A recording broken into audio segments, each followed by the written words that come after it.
যেমন বাবা কলিযুগে সদ্গুরু যদি হতে হয় শ্রী শ্রী রামকৃষ্ণ পরমহংসদেব, কি গো গিরিশের গলায় ক্যান্সার হলো, এখন এত আমরা প্রত্যেকে বাবা গুরু ধরেছি, একজনের গুরুদেব পারবে যে শিষ্যের শরীরের ব্যাধিটা গুরুদেব নিতে?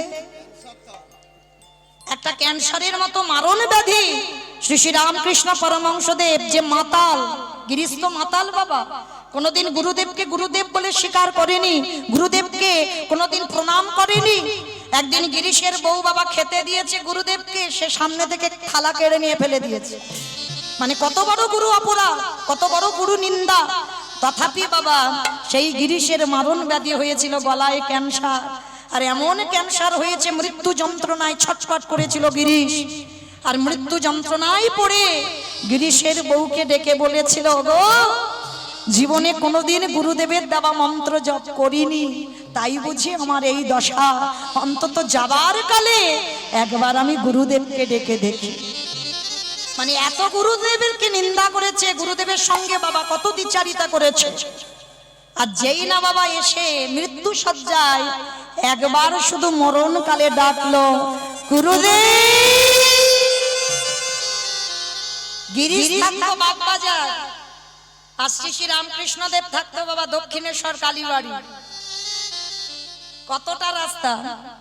গুরু আর শিষ্যের সম্পর্ক কেমন হয়? লোহার চুম্বকের মতো।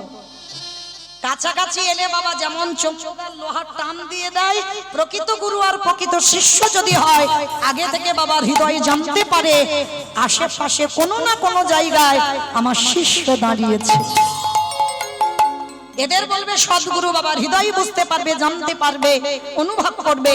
তো যেই না একবার গিরিশ ডেকেছে, আমার দক্ষিণেশ্বর কালীবাড়ি থেকে খালি পায়ে ছুটতে ছুটতে ঠাকুর গিয়ে দাঁড়িয়েছিল গিরিশের দরজায়।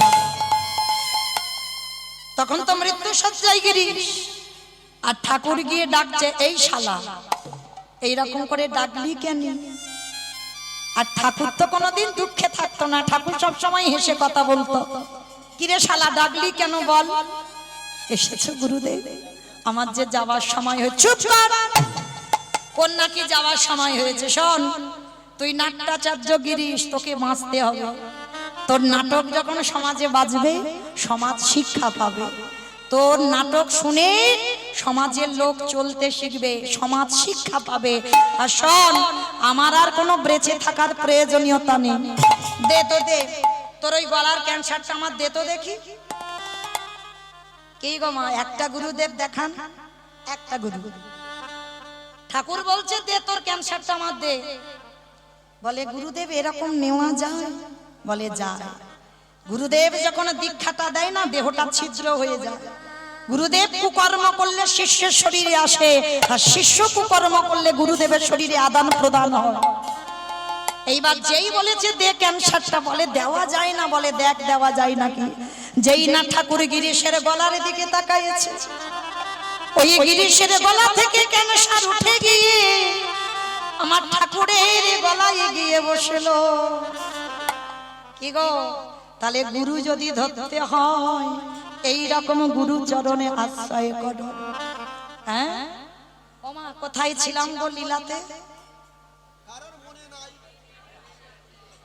হ্যাঁ, সদন যাচ্ছে যে, এটাই হলো কীর্তন মাঠ। যেতে যেতে কোথায় গিয়েছি খুঁজে পাচ্ছি না, এই যে আপনারা মনে করে দিলেন। বেশ, তাহলে সদন, হাত দুটো কাটা, মাথায় নামা বলি শালগ্রাম শিলা। আজকের দণ্ডবোধ করতে করতে, মানে যেটাকে আমরা বলি গন্ডি দেওয়া বাবা, সেই দণ্ডবোধ করতে করতে এসে দাঁড়িয়েছে জগন্নাথ ধাম, পুরী ধাম। ভক্তরা সবাই এসে গেছে, প্রচুর ভিড়। হ্যাঁ, আর এত ভিড় বাবা, ওই সদন কঙ্কাল সার দেহ, আর ওই রক্ত পুজ, মানে পোকা লেগে গেছে, অনেকদিন ধরে হেঁটে আসছে তো, অনাহারে অনিদ্রায়, জীর্ণ মলিন দুর্গন্ধ।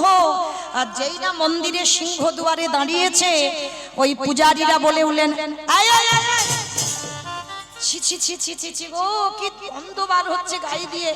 এই আগে যাও দেখি, এখানে এখানে যাওয়া যাবে না, এখানে তোমাদের মতো মানুষদের যাওয়া নিষেধ আছে, যা ওখানে গিয়ে বস। সদন বলছে, একবার অনেক আশা করে এসেছি গো, একবার দাও না গো আমার জগন্নাথের কাছে যেতে। এই কোথা থেকে পাগল এসেছে, ওকে নাকি জগন্নাথের কাছে যেতে দিতে হবে? যা এখান থেকে দূর হয়ে যা। গলা ধাক্কা দিয়ে বের করে দিয়েছে, ধুলার পরে পড়ে গেল।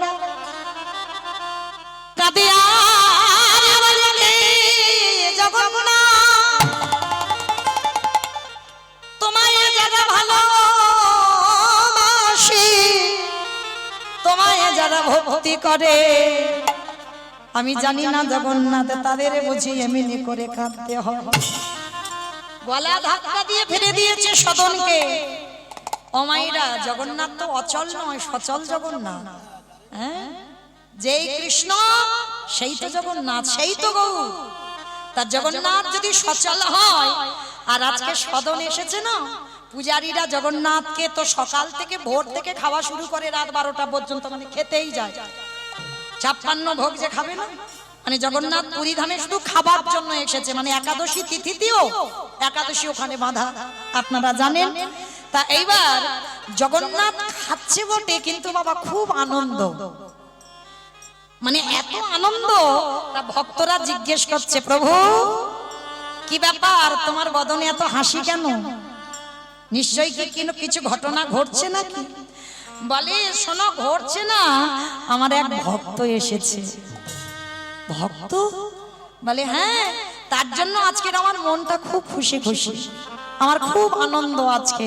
শোনো, আমার ভক্ত যে এসেছে না, আর আজকে যাও তোমরা পালকিতে করে আমার ভক্তকে আমার কাছে নিয়ে এসো। জগন্নাথ বলে দিয়েছে পালকিতে করে আনতে হবে। এইবারে জগন্নাথের সমস্ত ভক্তরা আজ মনের আনন্দে নাচতে নাচতে পালকিটা কাঁধে লয়ে যেই না সিংহ দুয়ারে দাঁড়ায়েছে, এবার হাঁক দিয়েছে, শোনো শোনো শোনো, এখানে কে এসেছো তোমরা? এখানে আমাদের জগন্নাথ আজকে খুব আনন্দে আছে গো। জগন্নাথের নাকি এক ভক্ত এসেছে, তার জন্য পালকি এনেছি, পালকিতে করে জগন্নাথের ভক্তকে নিয়ে যেতে হবে। এসো, কে জগন্নাথের ভক্ত আমাদের পালকিতে ওঠো। আচ্ছা বাবা, এবার আপনারা বলেন, ধরো এইখানে ঘোষণা হলো, আমি ধরো ঘোষণা করলাম, যারা যারা জগন্নাথের বন্ধু আছো বা জগন্নাথের ভক্ত আছো, তারা উঠে এসো, পালকিতে উঠতে হবে, পালকিতে করে জগন্নাথ নিয়ে যেতে বলেছে। ও মাইরা, পালকি চাপা পড়বে না কি বাবা? সবাই তো ছুটে আসবে, সবাই তো এখানে ভক্ত, যারা দাঁড়িয়ে আছেন বসে আছেন, আমি কীর্তনিয়া সম্প্রদায় সবাই ভক্ত। তাহলে সবাই যদি ভক্ত হয়, তাহলে বলেন সবাই তো আসবে জগন্নাথের ভক্ত বলে, তাহলে সবাই কি জগন্নাথের ভক্ত? তাহলে সবাই যদি জগন্নাথের ভক্ত হবে, তাহলে জগন্নাথ আজকে নির্দিষ্ট দিনে হাসছে কেন? তাহলে নিশ্চয়ই আজকের একটা খুব গুরুত্বপূর্ণ আসল ভক্ত নিশ্চয়ই এসেছে, যার জন্য জগন্নাথের এত আনন্দ। তা এইবার বাবা এত ভিড় জমেছে, সবাই পালকিতে উঠবে। সে পালকিতে যখন উঠবে বাবা, সে পালকি বাহকরা তারা বিরক্ত হয়ে বলে, থাক, এত ভিড়। তাকিয়ে দেখেন বাবা, রঘুনাথ দাস জমিদারের ছেলে, তাকিয়ে দেখেন নরোত্তম দাস ঠাকুর, কেমন গুরু ভক্তি বাবা আপনারা জানেন। লোকনাথ গোস্বামী দীক্ষা নিতে গিয়েছিল, সদ্গুরু তো খুব দুর্লভ বাবা, সদ্গুরু পাওয়া যায় না। নরোত্তম গিয়েছিল বাবা একটা সদ্গুরুর কাছে, লোকনাথ গোস্বামী, দীক্ষা নেওয়ার জন্য। লোকনাথ গোস্বামী বলেছিল অসম্ভব, যারা সদ্গুরু হয় বাবা তারা কোনোদিন দীক্ষা দিতে চায় না। আমি দিতে পারবো না, কারণ দীক্ষা দিতে গেলে বাবা শিষ্যের কাছে বিক্রি হয়ে যেতে হয়, আমি দীক্ষা দিতে পারবো না। আর লোকনাথ গোস্বামীর কাছে দীক্ষা নেবে, এটা নরোত্তমের সংকল্প। দীক্ষা দেয়নি বলে এই নরোত্তম কি করত? রাত্রে অন্ধকারে বাবা লোকনাথ গোস্বামী গঙ্গার পাড়ে মল ত্যাগ করে আসতো, বাচ্চক্রিয়া করে আসতো। নরোত্তম ওই ভোরবেলা অন্ধকার থাকতে থাকতে যেখানে গুরুদেব পায়খানা করত, সেইখানে নরোত্তম একটা জমিদারের ছেলে নিজের হাতে করে সেই পায়খানা পরিষ্কার করত।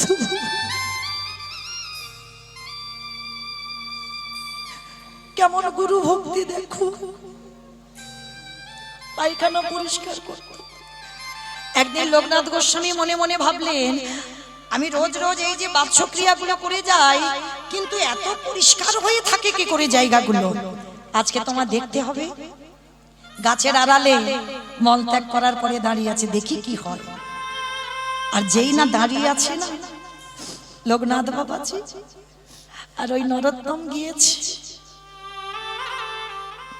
গুরুদেব জ্ঞানে গুরুদেবের পৃষ্ঠা প্রণাম করে নিজের হাতে বাবা সেই পৃষ্ঠাটা তুলে নিয়েছে। আমাকে যে শিষ্য বলে গ্রহণ করবে না, কিন্তু আমি যে তোমার চরণে সমর্পণ করে দিয়েছি। গুরু যদি ধরতে হয়, আমি তোমার মতো গুরু চরণ আশ্রয় করব। কে ভক্ত চিনতে পারছি না, সবাই উঠতে চাইছে পালকিতে, আমরা জানতেই পাচ্ছি না।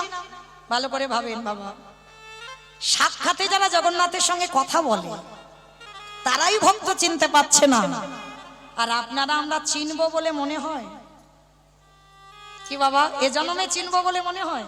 হরি বল। এ জন্ম কেন, আমার তো মনে হয় কোটি জন্মে চিনবো না। হ্যাঁ, জগন্নাথের সঙ্গে যে সাক্ষাতে কথা বলে তারা চিনতে পারছে না, আর আপনারা আমরা চিনবো কি করে? এইবার পালকি নিয়ে ফেরত গেছে। হে জগন্নাথ, সবাই তো বলছে তোমার ভক্ত, তাহলে প্রকৃত ভক্ত কে? নিশ্চয়ই একজন, তাহলে সে কই? জগন্নাথ শুধু একটাই কথা বলে দিল, যে আমার পরম ভক্ত, যে আমার ভক্ত হবে সে শুধু আমার মতো দেখতে হবে। একটা ইঙ্গিত দিল, সে আমার মতো দেখতে হবে। এই ইঙ্গিতটা নিয়ে বাবা এদের তো অত মাথায় বুদ্ধি নেই। জগন্নাথের মতো দেখতে মানে জগন্নাথে যেমন গোল গোল চোখ, জগন্নাথের হাত নেই পা নেই, ওই রকম বলছে। তা এইবার মন্দির থেকে বেরিয়ে সিংহদুয়ারে চারিদিকে খুঁজে খুঁজে বেড়াচ্ছে জগন্নাথের মতো দেখতে কে? কি গো, ভগবান যদি কৃপার দৃষ্টিটা না দেয় তুমি চিনতে পারবে? পারবে না তো। ভগবান মন্দিরে খিলখিল করে হাসছে, বেটাদের অবস্থা দেখো, ভক্ত চিনতে পারছে না। তাহলে আমি একটু চিনিয়ে দিই, যেই না কৃপা সিন্ধু ভগবানে আমার, ওই কৃপার বাড়ি বরিশান করলো, সঙ্গে সঙ্গে লক্ষ্য পড়লো রাস্তার ওপারে সদনে বসে বসে কাঁদছে। মাথায় আছে সেই নামাবলী বাঁধা, শালগ্রাম শিলা মাথাতে রয়েছে, হাত দুটো কাটা, আর হাত দুটো বাহির করে হা জগন্নাথ হা জগন্নাথ বলে যেই না সদন কাঁদে। ও মায়েরা, একটা টুকটুকে ফর্সা ছেলে রক্ত কাদা ধুলো বালিতে অঙ্গটা কালো হয়ে গেছে। কি গো, যারা মূর্তি তৈরি করো দেখবে সাদা লাল কালো সবুজ নীল সব দিতে দিতে কি হবে? কালো হয়ে যাবে না? সদনের অঙ্গটা কালো হয়ে গেছে, অনাহারে অনিদ্রায় চোখ দুটো বড় বড় কালো হয়ে গেছে, কঙ্কাল সারে দেহ হয়েছে, হাতে কাটা জগন্নাথের মতো বসে কাঁদে। এইবার ভক্তরা দর্শন করে যেই না জগন্নাথের কৃপা পড়ল, ভক্ত চিনতে পেরে গেল, ছুটে গেল সবাই সদনের কাছে, আর সদনের কাছে গিয়ে আছাড় খেয়ে পড়লো সদনের চরণে। সদন বলল, কি তোমরা সবাই আমার পা দুটো জড়িয়ে ধরছো কেন? ছু, কথা নয়, কথা নয়। আমাদের জগন্নাথ বলেছে তুই জগন্নাথের প্রকৃত ভক্ত না, তোমাদের ভুল হচ্ছে। আমি তো এখানে বসে আছি, তোমরা যে ঘোষণা করলে না জগন্নাথের ভক্তকে পালকিতে করে নিয়ে যাবে, আমার খুব আনন্দ হচ্ছিল জানো। আজকের আমি জগন্নাথকে দেখতে না পাই তো কি হয়েছে, জগন্নাথের ভক্তকে তো দেখতে পাবো, ওই জন্য তুই এখানে বসে আছিস। বলো না জগন্নাথের ভক্ত কোথায়? ওই পূজারীরা কাঁদে আর বলে, ভক্ত রে, আমরা এতদিন ভগবানের সেবা করলাম বটে, আরে তুই আজকে যখন পুরী ধামে এসে দাঁড়ালি, আমাদের জগন্নাথকে সারা জীবনের মতো তুই কিনে নিলি। এই পুরী ধামে মাঝে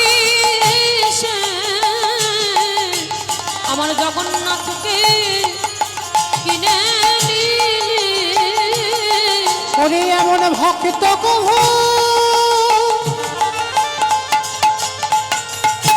আমি না দেখি নাই হে আমাদের জগন্নাথকে চিরদিনের মতো কিনে নিলে সবাই মিলে আজকের ওই ভক্তকে পালকিতে তুলেছে আর পালকিতে তুলে জগন্নাথের সামনে গিয়ে দাঁড় করিয়েছে। বাবা প্রথমে বলেছি ভক্ত পারে ভগবানকে চোখ রাঙাতে, সদন জীবনেও কল্পনা করেনি যে সাক্ষাতে ভগবানকে দর্শন পাবো। তাহলে ভগবান ভক্ত কিন্তু ভগবানের কাছে আসেনি, ভগবান আগে ধরা দিয়েছে। এইবার সদন জগন্নাথের সামনে গিয়ে দাঁড়িয়ে বলল, জগন্নাথ আমি তোমাকে ডাকিনি, তুমি আমার কাছে নিজে ধরা দিয়েছ। সে যদি ধরা দিলে দয়াময় একেবারে বলে দাও প্রভুকে, কিসের জন্য আমার দুটো হাত কেটে নিলে? এইবার বাবা প্রশ্ন ভক্ত করেছে, তুমি আমার কাছে এসেছো, আমি তোমার কাছে আসিনি, তাহলে তুমি যখন কৃপা করে ধরা দিলে আমার হাত দুটো কেটে নিলে কেন? কি এমন অন্যায় করেছি? যখন বলেছে হাত দুটো কেটে নিলাম কেন, জগন্নাথ মৃদু হেসে বললেন, সদনে রে আমি এমনি এমনি তোর হাতে দুটো কেটে নিই নাই। কেন নিলাম জানিস সদন? ওই কর্ম ফলের বোঝা তো বইতে হবে। কর্ম ফল জীবনে কাউকে কোনোদিন ছাড়ে না, কাঁদালে কাঁদিতে হয়, এই কথাটা মিথ্যা নয়। কি বাবা এমনি এমনি হাত কেটে বসে আছে? এমনি এমনি বাবা দেখবেন রেল লাইনে কত পা কেটে বসে আছে, কেন? কত অভিমান হয়, কত দুঃখ হয় না? কিন্তু দুঃখ করার কিছু নাই, তার কর্মের ফল ভোগ করছে। সদনের চরিত্র শুনলে বুঝতে পারবেন সদনের দুটো হাত কাটলো কেন। এই সদন আগের জন্মে বাবা একজন বৈষ্ণব ছিল, শুদ্ধ বৈষ্ণব মানে আচার পালন করত, মানে হৃদয় থেকে বৈষ্ণবতা নয়, আচার পালন করত। হৃদয় থেকে বৈষ্ণব আর আচার বাবা দুটো তফাৎ, হ্যাঁ এই দুটো তফাৎ, এটা মনে রাখতে হবে। তা আজকে যেই না ওই আগের জন্মে এক বৈষ্ণব ছিল, নিত্য ভগবানের চরণে 108টা করে তুলসী দিত, নিত্য করত, আর এই জপের মালায় জপ করত বাবা। আর এই বৈষ্ণবের কেমন নিয়ম জানো? জপ করতে করতে বাবা যদি বাই চান্স একটা কথা বলে দেয়, এটা নিয়ম, আবার আচমন করে মালাটা ধরতে হবে। যে কথা বলতে বলতে বাবা মালা হচ্ছে তো হচ্ছে, এর সঙ্গে গল্প হলো মালা হচ্ছে, ওর সঙ্গে গল্প হচ্ছে মালা হচ্ছে, বাজার করলাম মালা হচ্ছে না। মালা করতে গেলে একবার করে বাবা মালা যদি কথা বলো তাহলে তোমাকে আচমন করতে হবে, আচমন করে আবার মালাটা ধরতে হবে। তুমি রেখে দাও ঠিক আছে, মালা করতে হবে না, কিন্তু যদি কথা বলো তাহলে আচমন করতে হবে। সেই রকম বৈষ্ণব ছিল। তা এক গাছের তলায় ঠান্ডা বাতাস, পুকুর পাড়ে বসে জপের মালাতে জপ করছে ও মায়েরা। আর এক কসাই কি করেছে জানো? আস্তে কসাইটা ওই একটা গরু মানে গোমাতা, গরু কাটবে, হ্যাঁ, আর গরুটা কাটবে বলে গরুটা কাটতে গিয়েছে বাবা, দড়ি খুলে গরুটা ছেড়ে গেছে। আর গরুটা যেই না ছেড়ে গেছে, গরু ছুটতে ছুটতে চলে যাচ্ছে। কসাই বাবা অস্ত্রটা নিয়ে তেড়ে যাচ্ছে, গরুটাকে ধরতে হবে। আর ঠিক 3 মাথার মোড়, আর বৈষ্ণব বাবা ঠাকুর গাছের তলায় বসে নাম জপ করছে, আর একটু পিছনে হয়ে গেছে বাবা কসাই। আর ওই গরুটা ডান দিকে গেল কি বাম দিকে গেল আর খুঁজে পাচ্ছে না। বাবাজি ছিল, কসাই গিয়ে বলছে, বাবাজি ও বাবাজি তুমি দেখলে একটা গোমাতা একটা গরু কোন দিকে গেল?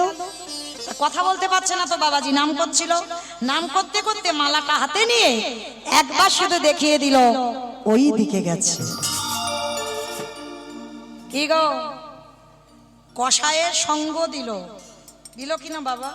যদি না দিত তাহলে নিশ্চয়ই হয়তো গরুটা বেঁচে যেত, যদি না দেখাতো তাহলে কসাইয়ের সঙ্গ দিল বলে জন্ম হলো। পরের জন্মে বৈষ্ণব হয়ে এত আচার মেনেও ওইটুকু অপরাধের জন্য কসাই খানায় গেল। শুধু কসাই হলো না, ওই আঙুল দিয়ে জপের মালা নিয়ে দেখিয়ে দিল বলে দুটো হাত কাটা পড়ে গেল।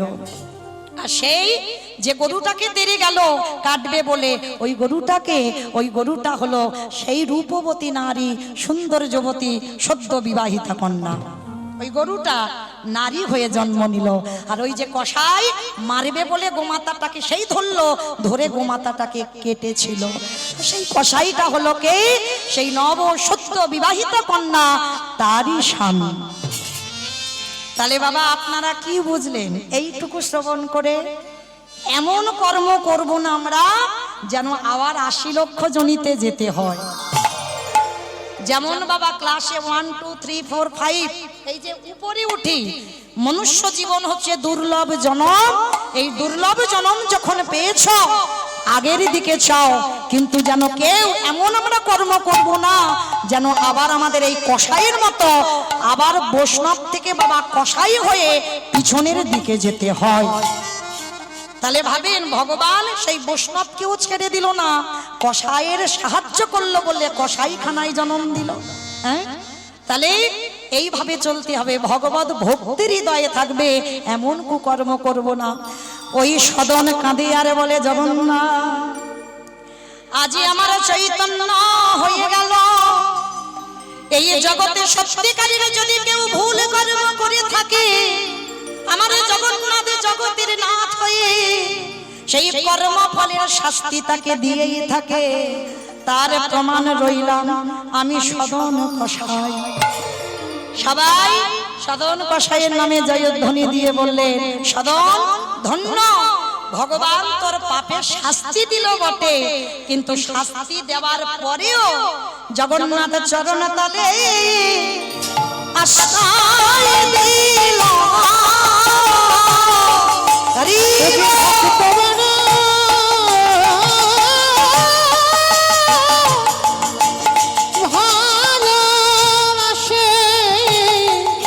চরণ তলে তাই আশ্রয় দিল। ভক্তি যারা কৃষ্ণ তার সর্বশাস্ত্রে কয়, সর্বশাস্ত্রে কয়, ভক্তি না থাকিলে দেখিও বাকি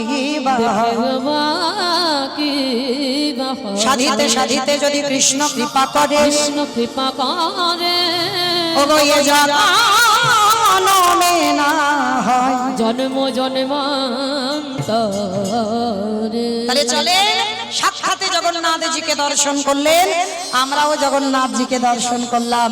তো চলেন আজকের আমরা যাবার সময় যেহেতু জগন্নাথের কথা হলো, আমরা জগন্নাথের একটা ভজন গাইতে গাইতে আপনাদের চরণ থেকে বিদায় নেব। আমার পরবর্তীতে আমার বাবা ঠাকুর আসবেন, কীর্তন জগতের যিনি সম্রাট, যার পথ অবলম্বন করে আমরা গোটা কীর্তন সমাজ যার চরণ আশ্রয় করে, যার পথ অবলম্বন করে আমরা চলছি, তার চরণে দণ্ডবাদ প্রণাম জানিয়ে আমি বিদায় নেব। আমার বাবা ঠাকুর আসবেন, আপনারা লীলা কীর্তন শ্রবণ করবেন। আর যাবার সময় আমরা একটা জগন্নাথ মন্দিরে উড়িয়া ভজন শুনতে শুনতে বিদায় নেব। মাধব মাধব মাধব মাধব হে মাধব, মাধব হে মাধব, হে মাধব মাধব হে মাধব, মাধব মাধব হে মাধব। মধ্যে পাখরায় পেটে পড়ে খাবো, মধ্যে পাখরারে পেট পুরে খাবো, মধ্যে পাখরায় পেটে পড়ে খাবো, মধ্যে পাখরারে পেট পুরে খাবো। ছাছানা ভবটেঙ্গে নাই তো মাধব হে মাধব, মাধব হে মাধব, মাধব মাধব হে মাধব। ঝাঁঝি মাটি ঘরে রেখো মর সুখে, মাটি ঘরে রেখো মোর সুখে, ঝাঁঝি মাটি ঘরে রেখো মর সুখে,